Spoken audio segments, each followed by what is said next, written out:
하나님 말씀은 사도행전 2장 33절에서 47절입니다.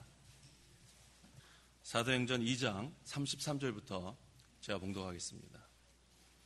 그분께서는 하나님의 오른손으로 높임을 받으시고 약속된 성령을 아버지께로부터 받아 너희가 보고 듣는 이것을 부어주셨다.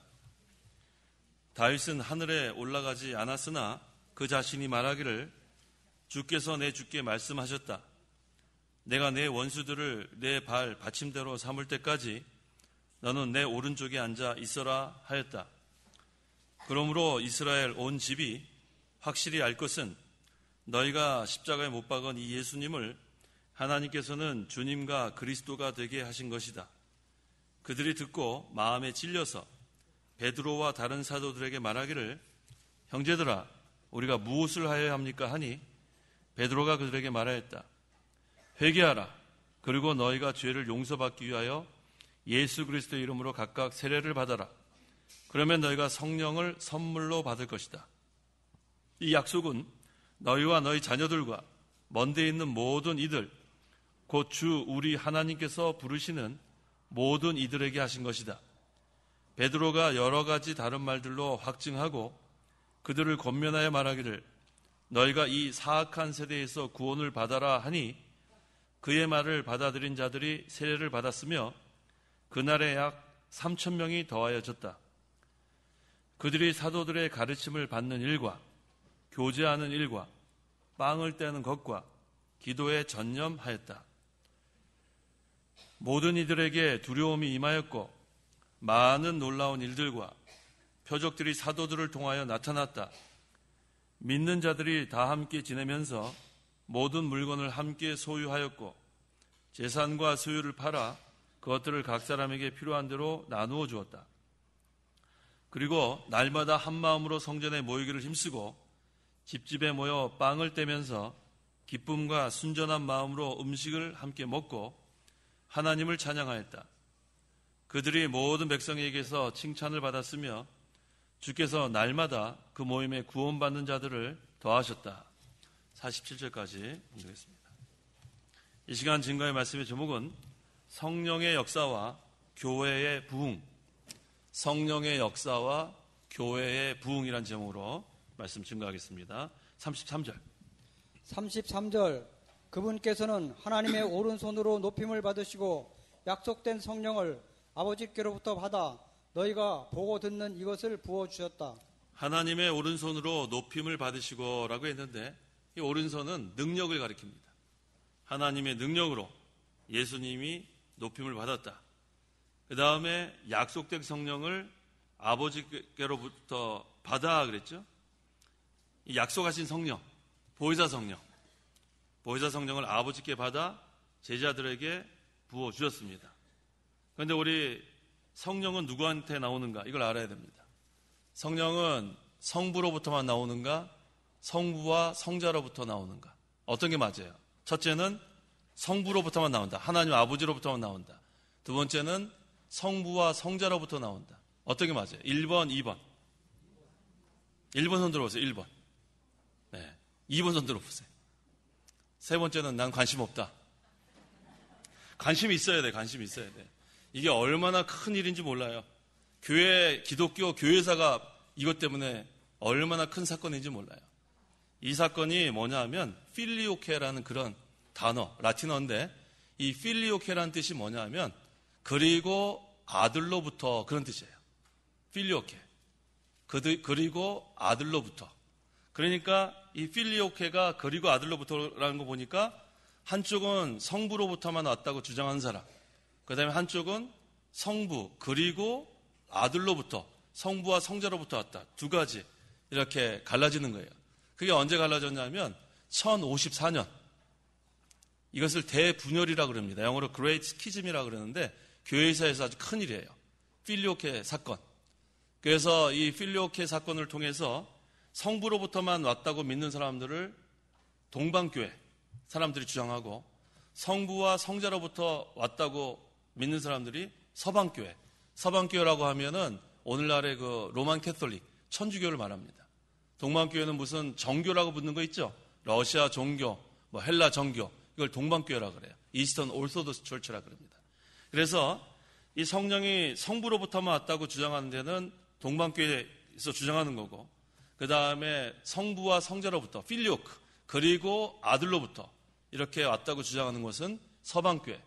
그런데 이 종교개혁이 16세기에 일어났는데 11세기에 이 대분열이 일어나고, 그 다음에 한참 5세기 후에 16세기에 종교개혁이 일어났는데 우리는 서방교회로부터 종교개혁이 일어난 거죠.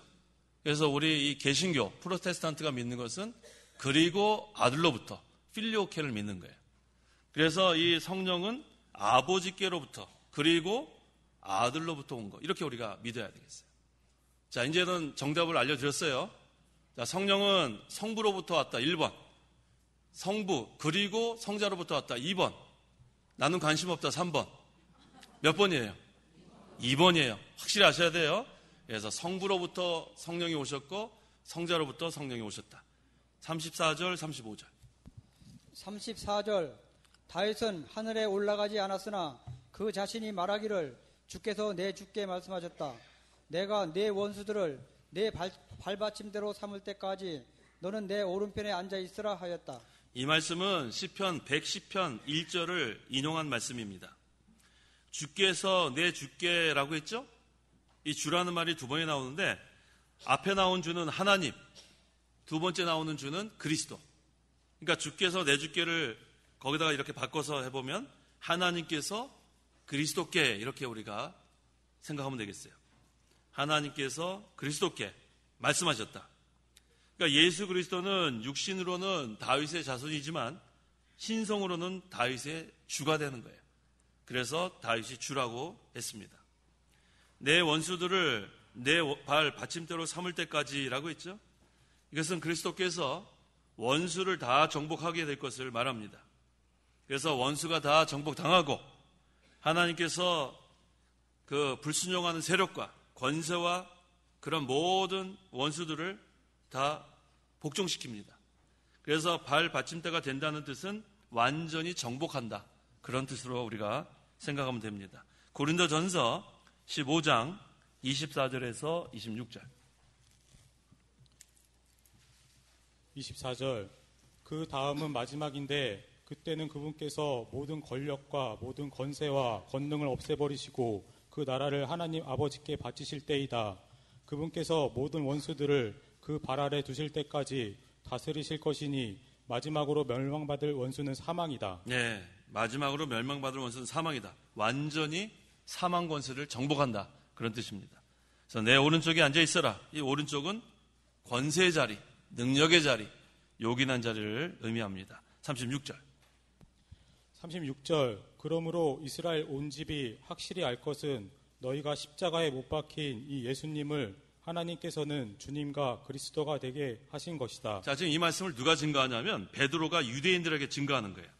너희가 예수님을 십자가에 못 박아 죽였으나 하나님께서는 그 예수님을 주님과 그리스도가 되게 하셨다. 지금 이렇게 증거하는 거예요. 이게 우리의 신앙 고백이죠? 주는 그리스도시요 살아계신 하나님의 아들. 이 주님의 뜻이 뭐냐 하면 주인이라는 뜻이에요. 주인. 예수님이 우리의 주인입니다. 그리스도의 뜻은 뭐죠? 기름 부음 받았다. 예, 그래서 주님은 주인이라는 뜻이고 그리스도는 기름 부음 받았다. 37절 37절 그들이 듣고 마음에 찔려서 베드로와 다른 사도들에게 말하기를 형제들아 우리가 무엇을 하여야 합니까 하니 베드로가 그들에게 말하였다. 네, 베드로가 하나님의 말씀으로 좀 책망합니다. 그랬더니 또 여러 가지 증거를 댑니다. 또 가르쳐 줍니다. 그러니까 마음에 찔림을 받았어요. 마음에 찔림 받았다는 것은 양심의 가책을 받았다는 거예요. 이게 좋은 겁니다. 책망할 때 양심의 가책을 받지 못하는 사람들이 불쌍한 거지, 책망받을 때 양심의 가책 받는 게 좋은 거예요. 예수님을 죽인 죄를 양심의 가책 받는 거, 이거 좋은 상태입니다. 38절 38절 베드로가 그들에게 말하였다. 회개하라. 그리고 너희가 죄를 용서받기 위하여 예수 그리스도의 이름으로 각각 세례를 받으라. 그러면 너희가 성령을 선물로 받을 것이다. 양심의 가책을 받은 사람 좋은 거라고 했죠? 이제 뭐 할 기회가 있냐면 회개할 기회가 있어요. 책망을 했을 때 양심의 가책을 받지 못한 사람은 회개할 기회를 놓칩니다. 불쌍한 사람들이에요. 종시 회개하지 않는 사람, 끝까지 회개하지 않는 사람들은 불쌍한 자들이에요. 자기가 잘못한 것도 몰라요. 말씀을 통해서 책망하고 교훈을 해도 모르는 거예요. 오히려 말씀을 거꾸로 받아들여요. 너나 잘해라. 그런 사람 잘못하는 거예요. 그거 얼마나 불쌍한 사람인지 몰라요. 자기한테 책망했을 때 그것을 마음에 찔림을 받고 양심의 가책을 받는 사람은 소망이 있는 사람입니다. 회개하게 되니까. 자, 그때를 놓치지 않고 베드로가 뭐라고 했냐면 회개하라 그랬어요. 회개하라. 회개가 뭡니까? 회개. 회개가 뭐예요? 잘못을 뉘우치고 돌이키는 게 회개라고 했죠. 잘못을 뉘우치는 거는 그냥 반성 정도 하는 거예요. 반성. 후회 정도 하는 거예요. 완전히 돌이켜야 그게 회개입니다. 진정한 회개. 그래서 너희가 죄를 용서받기 위하여 회개하고 그 다음에 죄를 용서받기 위하여 예수 그리스도의 이름으로 각각 세례를 받아라. 이게 무슨 말이죠? 세례 받으면 용서함 받는 거예요? 어떻게 된 거예요? 네? 그렇죠. 회개하고 세례를 받아야 용서받는 거예요. 두 분 다 100점이에요. 두 분 다 100점. 마가복음 16장 16절. 대답 잘하셨어요. 마가복음 16장 16절.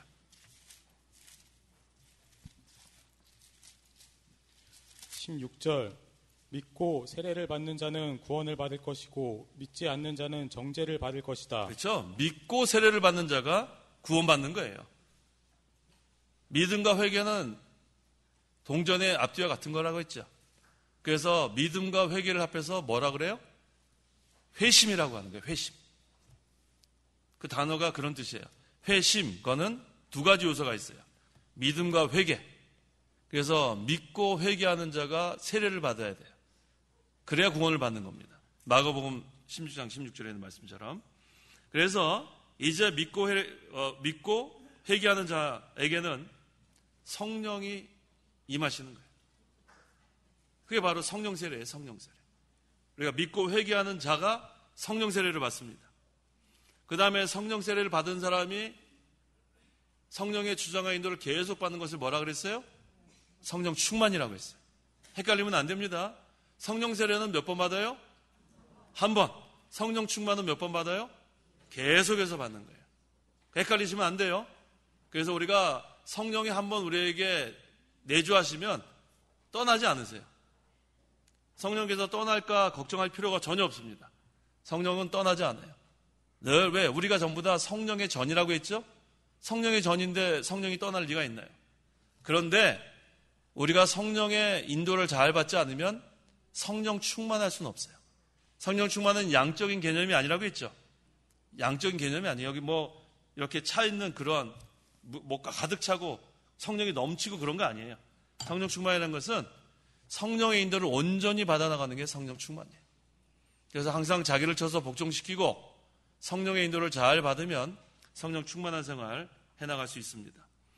그래서 39절에 이 약속은 너희와 너희 자녀들과 먼데 있는 모든 이들, 곧 주 우리 하나님께서 부르시는 모든 이들에게 하신 것이다. 믿는 사람 모두에게 성령을 주신다고 약속하는 거예요. 그래서 누구에게 성령을 주시는가? 믿고 회개하는 자. 누구에게 성령을 주세요? 믿고 회개하는 자. 오늘 성도 여러분 성령 받았어요? 성령 받았죠? 성령이 떠나요? 안 떠나요? 안 떠난단 말이에요. 그래서 늘 성령의 인도를 잘 받는 성도, 그럼 성령 충만한 신앙생활을 합니다. 40절 베드로가 여러 가지 다른 말들로 확증하고 그들을 권면하여 말하기를 너희가 이 사악한 세대에서 구원을 받아라 하니. 자, 왜 사악한 세대라고 했을까? 사악한 세대는 악한 세대를 말하거든요. 하나님을 거스르는 세대는 악한 세대예요. 하나님을 거스르는 거. 그래서 우리가 하나님의 말씀을 거스르는 사람들을 뭐라 그러냐면 사악한 사람이라고 그래요. 사악한 사람. 악한 사람. 하나님 말씀을 순종하는 사람은 진실한 사람. 그래서 우리 보면은 악한 자들 있죠? 악한 자들. 악한 자들을 이렇게 보면은 하나님 말씀에 어긋나요. 하나님의 말씀에 거슬릅니다. 그게 바로 사악한 거예요. 그래서 하나님을 거스르는 세대는 사악한 세대입니다. 그래서 하나님을 거스르는 세대에는 평안이 없어요. 하나님을 거스르는 세대는 기쁨이 없습니다. 모든 것이 수고와 괴로움밖에 없어요. 하지만 하나님을 순종하는 그러한 세대는 평안이 있습니다. 그래 교회사를 봐도 그래요. 하나님을 거스르는 세대는 사악한 사람들이 기득권을 갖고 있었고, 하나님을 순종하는 그런 세대는 평안이 있어서 태평시대입니다. 그래서 우리가 평안과 기쁨을 누리려면 거슬리면 안 돼요. 하나님과 늘 우리가 순종하고 하나님의 말씀에 인도를 받는 그러한 것이 중요합니다. 그래서 이 사악한 세대에는 종교 지도자들이 사악합니다. 그래서 이 사악한 자들은 하나님을 거슬리기 때문에 그 백성들을 하나님 거슬리게 인도하게 돼 있어요. 그러면은 하나님의 심판이 임하게 돼 있어요. 어느 시대나 마찬가지예요. 그래서 지도자들이 정신 바짝 차려야 돼요.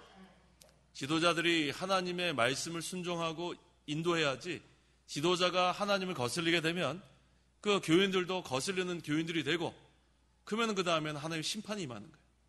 그래서 항상 우리가 바로해야 합니다. 항상 말씀에 순종하고 하나님의 뜻에 순종해 나가면 평안과 기쁨을 하나님이 허락해 주시는 거예요.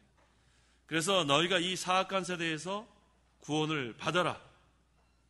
사악한 세대에서 구원을 받으려면 용기를 내야 돼요. 우리 예수님도 용기를 내라 했죠. 용기를 내라. 용기를 어떻게 하면 낼 수 있을까? 용기를 어떻게 하면 낼 수 있어요? 어떻게 하면 낼 수 있어요? 말씀 순종하면 용기 낼 수 있고, 또 어떻게 하면 낼 수 있어요? 임집사님 오늘 이렇게 조용하세요. 임집사님 어떻게 용기를 낼 수 있어요? 믿으면서 극강담대하면 된다는 거예요. 그럼 용기를 낸다는 거예요. 아주 믿음이 있으면 돼요. 믿음이 있으면. 자, 우리가 어떻게 용기를 내는가? 답이 예수님께서 주셨어요. 내가 세상을 이겼다 했죠. 내가 세상을 이겼다. 예수님이 세상을 이겼으니까 우리도 이기게 돼 있어요. 사악한 세대에서 우리가 구원을 받게 돼 있단 말이에요. 왜? 예수님이 다 이겼으니까 너희가 환난을 당하나 용기를 내라. 그 어디 나오죠? 요한복음 16장 읽어보세요. 33절. 읽어보세요. 33절. 33절. 내가 너희에게 이것들을 말하는 것은 너희가 내 안에서 평안을 갖게 하려는 것이다. 너희가 세상에서 환난을 당하나 용기를 내라. 내가 세상을 이겼다. 한번 따라해 보세요.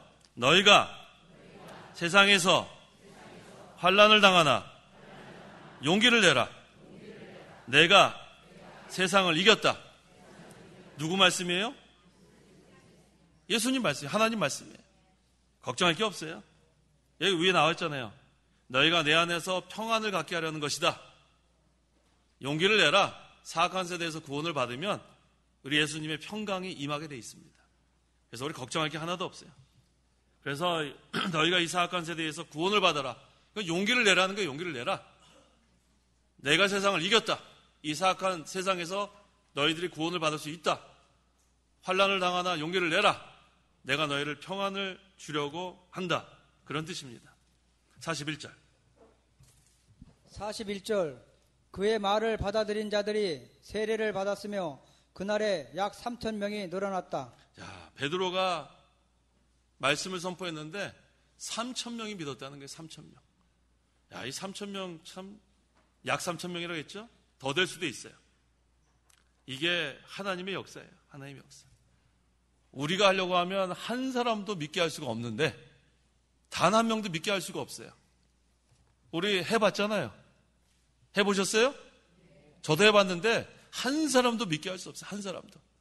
제 친구 한 명 있어요. 친구 한 명 있는데 박 누구라고 있어요. 제가 그렇게 30년 전도하는데 안 믿어요. 정말 안 믿어요. 제가 딱 이렇게 목표를 세워가지고 했는데도 안 돼요. 저 목사인데 뭐 목사고 뭐 없어요.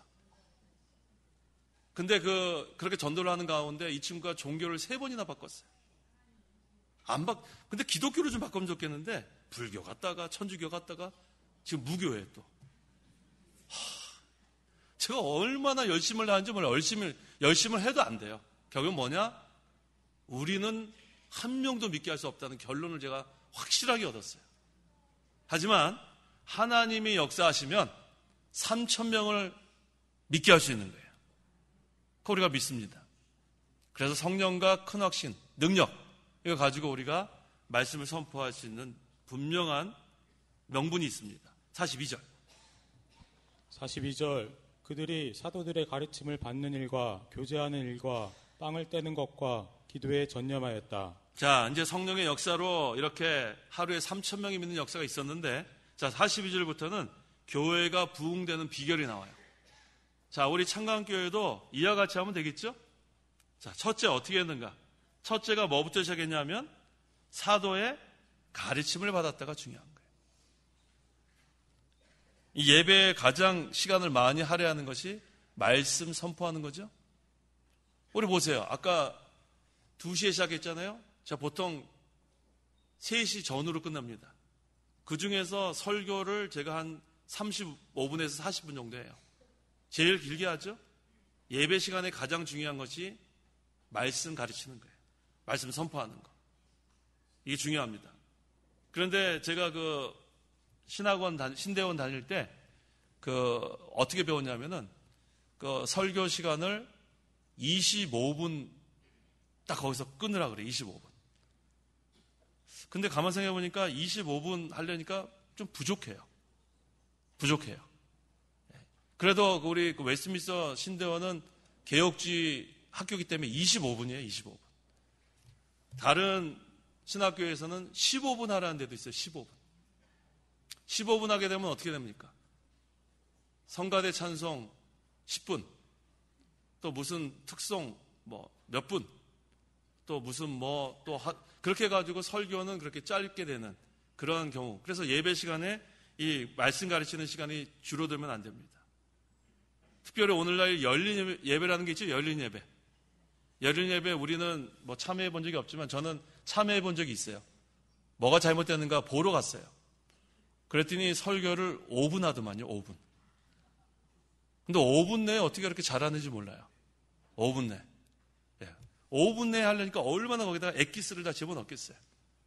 그런데 기억이 안 나요. 5분 내에 뭐 했는지. 그 다음에 연극 한 20분. 그 다음에 찬양 하는데 한 20분.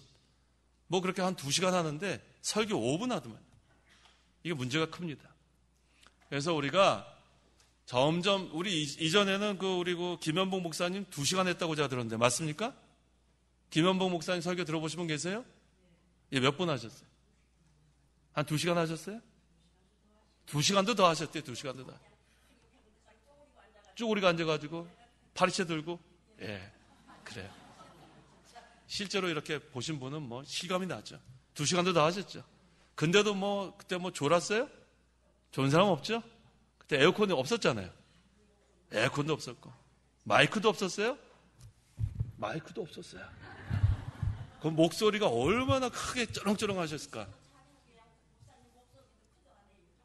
그럼 어떻게 들었어요? 귀를 기울이고. 성도 여러분, 귀를 기울이세요. 그랬어요? 예. 자, 그건 왜 그러냐면, 말씀을 사모하니까 그렇게 귀를 기울이고, 마이크도 없었대요. 마이크도 없었고, 2시간 넘게 해도, 그렇게, 네? 네, 얼마나 은혜를 받았는지 모릅니다. 근데 점점, 우리 이 목사님 사경회 할 때도 처음에는 오랫동안 했었어요. 1시간 반, 2시간, 그렇게 했었습니다. 근데 요즘은 점점 시간이 줄어들고 있어요. 근데 더 줄면 안 될 것 같아요. 더 줄면 안 됩니다. 초대교회 때부터 말씀 가르치는 거, 이게 첫째예요. 말씀으로 우리가 은혜를 받는 거. 그 다음 2번째, 교제했다고 했죠? 네, 교제했다는 거. 이 교제가 헬라어로 코이노니아라 그래요. 코이노니아. 이 교제는 진정한 사랑의 교제를 의미합니다. 사랑의 교제. 그래서 첫째는 마음과 뜻과 목숨과 다해서 하나님을 사랑하라. 2번째는 이웃을 내 몸처럼 사랑하라.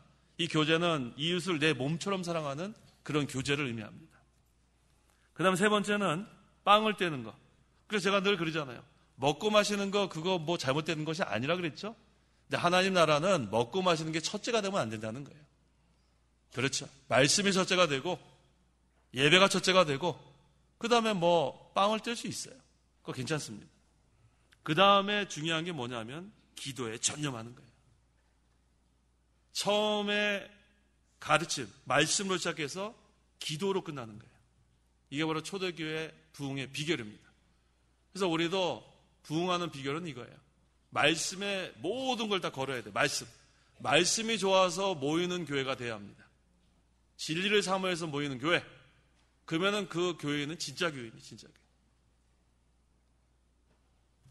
이 교회는 점심때 주는 국수가 맛있어서 온다. 그 문제가 있는 거예요. 문제가 있죠? 국수가 맛있으면 얼마나 맛있다고. 국수 먹으러, 이게 뭐가 같으냐면, 오병이어에 보면 뭐라 그랬어요? 물고기 2마리와 떡 5개, 보리떡 5개. 그거 먹은 다음에 어떻게 했어요? 다 집에 갔어요. 먹는 거가 좋아서 오는 거. 그 다음에 이 교제가 아까 제가 어떤 교제라 했냐면은, 이웃을 내 몸처럼 사랑하는 그런 사랑의 교제라 그랬는데, 세상의 그러한 교제처럼 생각해서 모이는 거, 그것도 문제가 있습니다. 사교 모임이 되면 안 돼요. 사교 모임. 특별히 교회에서 서로 무슨 옛날에 개라고 있어요. 개주가 돈 가지고 달아나는 거 그런 거 있었죠. 그 개라 그래요? 뭐라 그래요? 네? 개 모임. 예, 그런 거 있으면 큰일 납니다. 집사가 개주가 돼갖고 달아나면 되겠냔 말이에요. 실제로 그런 일이 있었어요. 있었다고. 이거 없는 일이 아니에요. 그 다음에 여기서 무슨 놀러 다니는 그런 모임. 그런 거 교회에서는 합당치 않습니다. 교회는 모이면 예배하고, 모이면 교제하고, 모이면 기도하고, 그 다음에 빵을 뗄 수 있다고 했죠? 그렇게 우리가 중심이 돼야지 다른 것이 첫째가 되면 안 되겠습니다. 그래서 이 사도들은 예수님을 따라다니면서 3년 동안 보고 배운 게 있어요. 체험적인 신앙.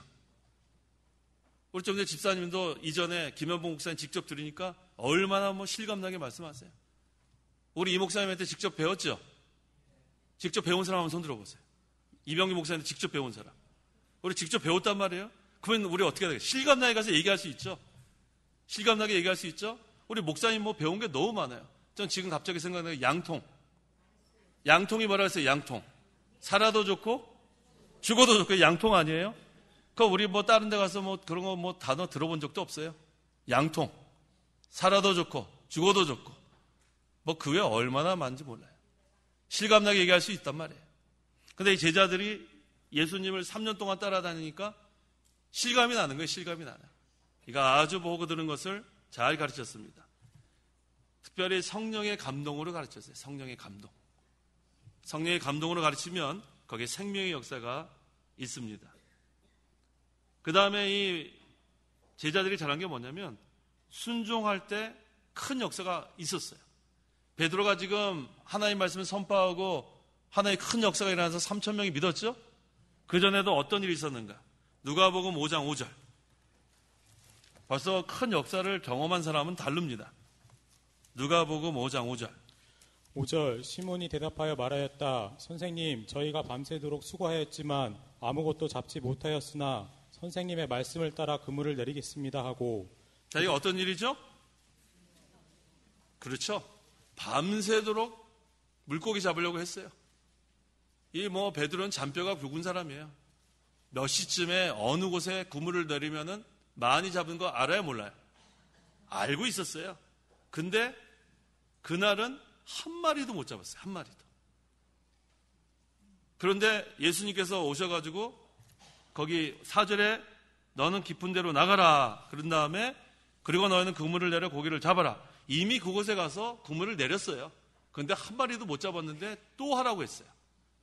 그러면 웬만한 사람들은 어떻게 할까요? 아까우게 했던데요. 이러지 않았겠어요? 그런데 베드로는 어떻게 했습니까? 선생님, 저희가 밤새도록 수고하였지만 아무것도 잡지 못하였으나 역시 베드로도 웬만한 사람이 틀림없죠? 자기가 했다는 거 얘기한 거예요. 그런데 그 다음이 중요하죠? 아무것도 잡지 못하였으니까 못하겠습니다 그랬으면 끝나는 거죠? 근데 뭐라고 했어요? 선생님의 말씀을 따라 그물을 내리겠습니다. 이게 바로 순종하는 믿음이에요. 순종하는 믿음. 그랬더니 6절에 많은 고깃대가 잡혀서 그들의 그물이 찢어질 지경이었다. 벌써 체험했어요. 하나님 순종하면 역사하는가. 그러니까 여기서도 그러한 확신을 가지고, 큰 확신을 가지고 말씀을 선포했습니다. 그래서 체험적인 신앙이 중요합니다. 어떤 신앙이요? 성도 여러분, 체험적인 신앙이 있어요? 있어요. 저도 있어요. 우리 다 있죠? 이거 도무지 인간의 생각으로는 불가능할 것 같은데 되더란 말이에요. 이거 분명히 죽었는데 살아났단 말이에요. 이거는 태산이 앞에 있는데 평탄하게 된단 말이에요. 이런 것들을 체험하고 나면 그 다음에는 담대해집니다. 그 다음에는 걱정이 없죠. 하나님이 역사하는 걸 체험했으니까 그 다음부터는 밀고 나가면 되는 거예요. 우리는 앞만 보고 나가야 돼요. 앞만 보고 나가야 돼요. 뒤돌아보면 안 됩니다. 롯의 아내가 뒤돌아보다 어떻게 됐어요? 소금 기둥 됐다 하지 않았어요? 앞만 보고 나가야 돼요. 뒤의 것은 잊어버리고 그리스도께 붙잡혀서 앞만 보고 나가는 신앙. 이게 중요합니다.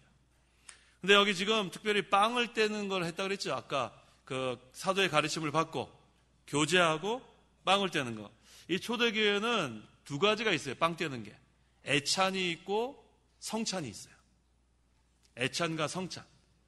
이 애찬은 교인 전체가 모여가지고 함께 식사하는 거예요.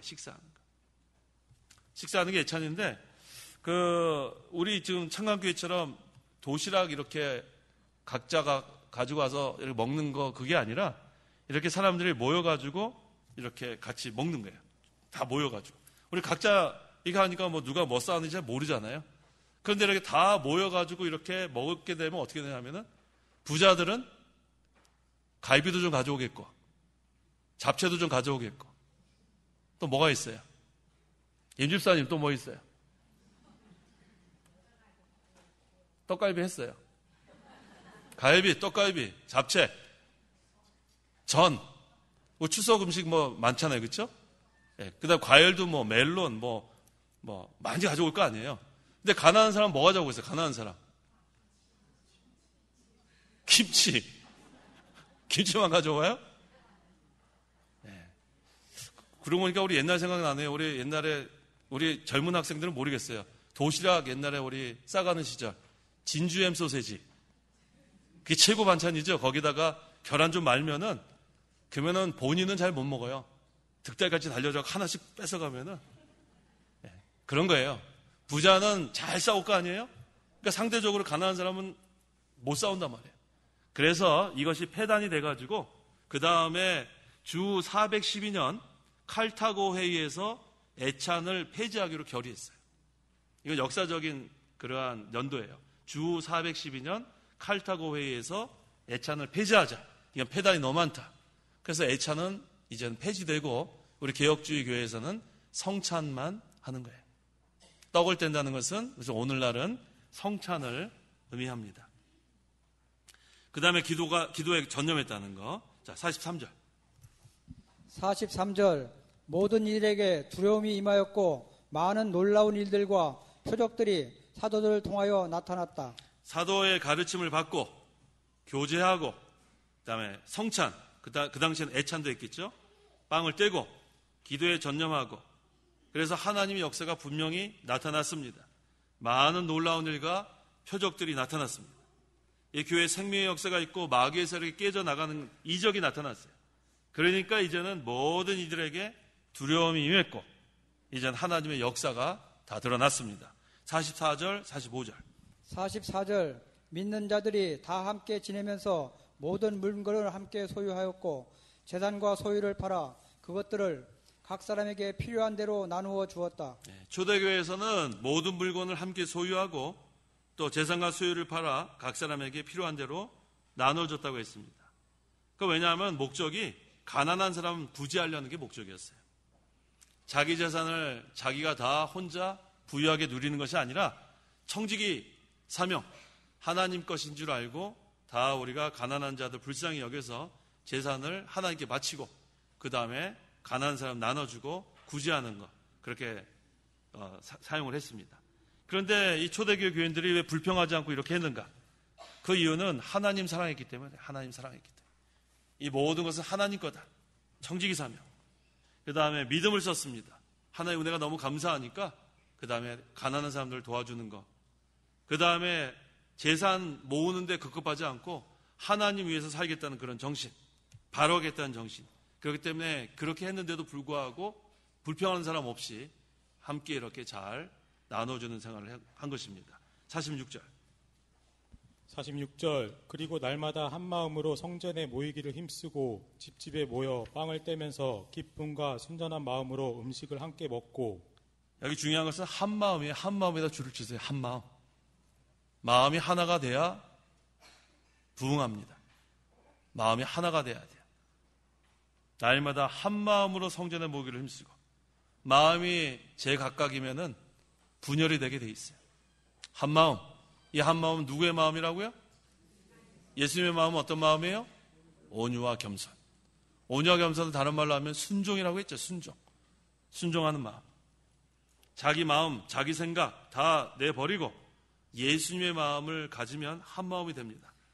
그래서 성전에 모이기를 힘썼다는 건 교회 중심 생활. 교회 중심 생활을 해야 합니다. 혼자서 아무리 신앙생활을 잘한다고 해도 교회 생활하는 거 따라올 수 없어요. 공예배가 그렇게 중요한 거예요. 공예배. 공예배 빠지면 안 됩니다. 이 공예배 시간에 하나님께서 모이라고 했잖아요. 모이기를 패하지 말라고 했어요. 이 마지막 때가 되면 모이기를 패하는 자들이 많아집니다. 그래서 모이기를 더 힘쓰고, 그 다음에는 집집에 모여 빵을 떼면서 기쁨과 순전한 마음으로 음식을 함께 먹고라고 했죠. 그 당시에는 또 이렇게 사람들이 집에 돌아가서도 함께 교제한 것을 우리가 볼 수 있어요. 근데 중요한 게 뭐냐면 기쁨과 순전한 마음으로, 이게 중요한 거예요. 기쁨. 하나님 나라가 임한 거죠. 하나님 나라는 의와 평강과 기쁨의 나라인데 우리 심령에도 임하고 교회도 임하고 집집마다, 가정마다 임한 거예요. 그래서 집에 돌아가서도 하나님 나라가 이루어지니까 집에 가서도 기쁜 거예요. 그래서 집에 가서 뭐 했을까? 오늘 배운 말씀 가지고 서로 은혜를 나눴겠죠? 은혜를 나누려면 오늘 오전 예배 제목을 알아야 되겠죠? 제목 알아야 되겠죠? 그럼 오늘 오전 예배 제목이 뭐였어요? 네? 아유, 어떻게 잘하셨어요. 내가 너를 도울 것이다. 예. 그럼 그 말씀을 가지고 또 우리가 한 주간 또 사는 거예요. 어려운 일 만날 때마다 그 말씀이 퍼뜩 생각나야죠? 뭐예요? 누가 하신 말씀이에요? 하나님께서 하신 말씀. 또 우리가 어려운 일 당하면 내가 너를 도울 것이다. 두려워하지 마라. 내가 너와 함께한다. 놀라지 마라. 내가 네 하나님이다. 그 말씀이 생각나서 우리가 다 이겨내갈 수 있습니다. 마지막 절 47절. 47절. 하나님을 찬양하였다. 그들이 모든 백성에게서 칭찬을 받았으며 주께서 날마다 그 모임에 구원받는 자들을 더하셨다. 자, 이제 한 가지 또 나왔어요. 한 가지는 가르치는 거, 말씀 선포하는 거. 또 한 가지는 기도에 전념하는 거. 또 한 가지는 하나님을 찬양하는 거. 그래서 오늘 우리 시편 찬송가, 제가 아까 공각 공부 시간에도 잠깐 얘기했지만 시편 찬송가 너무 좋죠? 이게 너무 좋은 거예요. 시편 찬송가 좋은 걸 여러분들이 알으셔야 돼요. 제가 여러 번 말씀드리지 않아요? 저기 스코틀랜드 에든버러 거기 청교도 교회 갔는데 아니 이거를 찬송을 하고 있더라고요. 영어로. 그러니까 저는 뭐 그냥 영어로 하는데 얼마나 은혜가 되는지 몰라요. 그때는 여기 반주도 없어요. 반주도 없이 그냥 앞에 사람이 그냥 손으로 지휘하면서 그냥 따라하더라고요. 그런데 얼마나 은혜. 그래서 제가 그런 마음을 가졌어요. 야, 이거 우리나라 말로 창남교회 가서 하면 참 좋겠다. 그랬는데 창남교회 갖고 몇 년 지나고 났더니 우리 양의민교회 김주모 목사님 그 교회에서 이게 다 완간됐다는 소식이 왔어요. 저보고 축사를 해달라는 거예요. 제가 뭐 축사해 본 적이 있나요? 저는 축사해 본 적 없어요. 그러니까 축사해 본 적이 없는데 그래도 가서 또 사람들 많은데 또 저명한 사람들 많이 계세요. 그럼 또 저도 저명한 말을 해야 돼. 저명한 말이 아니라 유식한 말을 해야 될 거 아니에요. 그래가지고 거기다 또 얼마나 또 아주 뭐 잘 썼는지 몰라요. 아주 잘 썼어요. 제가 봐도 그 다음에 또 이거를 문법을 또 교정까지 받았어요. 우리 또 글 잘 쓰는 사람한테. 그래가지고 여기다가 딱 이렇게 접어가지고 이렇게 접어가지고 침을 꿀꺽꿀꺽 삼키면서 내 차례가 언제 오나 막 이러고 있었어요. 그런데 거기 갔더니 어떤 목사님이 그런데 가면 설교를 짧게 해야 돼요. 간단하게 해야 돼요. 한 20분만 해야 되는데 1시간 넘게 하더라고요. 1시간. 사람들 얼굴을 쓱 보니까 언제 끝나는 이런 표정을 하고 있어요. 딱 그런데 거기서 또 시편 찬송가에 대해서 또 이렇게 무슨 좋은 말을 하는 사람이 2명이 있어요, 순서가. 그 사람들이 또 한 15분씩 하더라고요. 사람들이 지쳤어요. 저는 축사 저 혼자만 하는 줄 알았어요. 그래가지고 얼마나 준비를 잘했는지 딱 꿀꺽꿀꺽 삼키면서 3명이 3명 저기 합동신학교 조직신학교수 또 어디 저기 고려 고신대 어디 교수, 저는 또 계약신학대학원대학교, 제가 마지막이에요, 마지막. 근데 이 교수님들도 원래 교수님들이 또 길게 해요. 그래서 한 분은 10분 하고 한 분은 15분 하고, 저는 10분 준비했거든요. 10분. 그래가지고 이거를 어떻게 해야 되나 고민하다가 안 폈어요. 그 다음에 2분 했어요. 2분. 박수 쳐주더라고요. 박수 쳐줘. 은혜 받았다고. 앞에 막 1시간 넘게 하고 10분, 15분 하더니 전 2분 정도 했어요. 2분, 좀 전에 그거예요. 제가 영국의 에딘버러 거기 갔었는데 청교도 교회 거기 갔더니 너무 은혜스럽더라. 그래서 이게 우리나라에도 이렇게 좀 보급됐으면 좋겠는데 이번에 이렇게 양의문교회 이렇게 된 거 너무너무 감사하다. 그래서 앞으로 저는 창강교회에 여기 한 2,000권 사가지고 우리가 가서 찬송하겠다. 지금 몇 분 걸렸어요. 이런 식으로 해갖고 2분에 갔더니 박수가 막 나면서 은혜 받았다는 게 은혜 받았다. 나오면서 목사님, 설교하신 목사님한테 한 거 저한테 은혜 받았다고 막 악수해주고. 자, 이렇게 시편 찬송가가 참 귀하게 탄생한 거예요. 너무 감사하죠?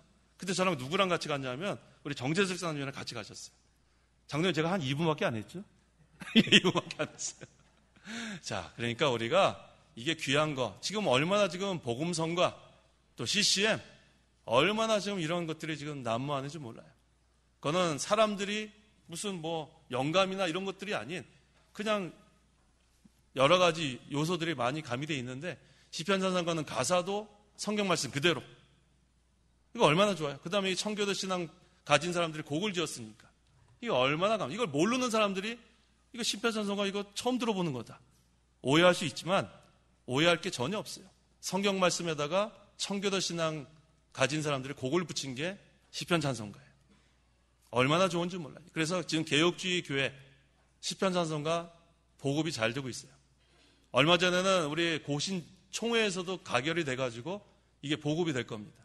그래서 오늘은 지금 김성애 집사님한테 제가 반씩 하자 그랬는데 오후 시간에는 시편 찬송가 다 하면 어떻겠어요? 오전에는 우리 기존의 찬송가 하고 오후에는 시편 찬송가 다 했으면 좋겠다는 사람 손 들어보세요. 내리시고 반반씩 했으면 좋겠다는 사람 들어보세요. 반반씩. 예. 보니까 시편 찬송가 다 했다는 사람이 더 많네요. 그럼 다 하면 좋겠죠? 예. 다 하면 그 다음에 불평하면 안 돼요. 이거 시편 찬송가만 하네. 그러면 안 돼요. 오전에는 우리가 기존의 찬송가 다 하잖아요. 그렇죠? 예. 오전에는 우리가 통일 찬송가, 새 찬송가 하고 오후에는 왜냐하면 제가 이거 시편 찬송가만 하다가 보니까 이거 중간에 또 바꾸려니까 좀 이따가 또 헷갈려요. 그러니까 우리 오전에는 우리 기존대로 찬송가 그대로 하고 오후에는 시편 찬송가 하고. 그럼 좋겠죠? 네. 다 이해하셨어요? 네, 기도하십시오. 기도하겠습니다. 하나님 아버지 감사합니다. 우리에게 구원을 선물로 주시고 우리가 이제는 성령의 전이 되어서 성령께서 우리를 인도하시는 대로 인도함 받게 하신 것 감사합니다. 항상 우리가 하나님의 말씀을 사모하고 또 교제하고 떡을 떼고 그 다음에 기도에 전념하고 또 우리가 이 초대교회가 부흥한 것처럼 우리 하나님 찬양하고 그럴 때마다 날마다 그 수가 더해졌다고 했습니다. 우리가 항상 인간의 방법으로 하는 것이 아닌 하나님의 방법대로 모든 것을 해나갈 때 하나님께서 이 교회를 부흥시켜 주시옵소서. 그래서 진리를 사모하는 자들이 모임이 되게 하여 주옵소서. 그래서 이 모든 모인 자들이 끝까지 진리를 세워나가는데 충성하는 저희 모든 성도들 되게 도와주옵소서. 예수님의 이름으로 기도하옵나이다. 아멘.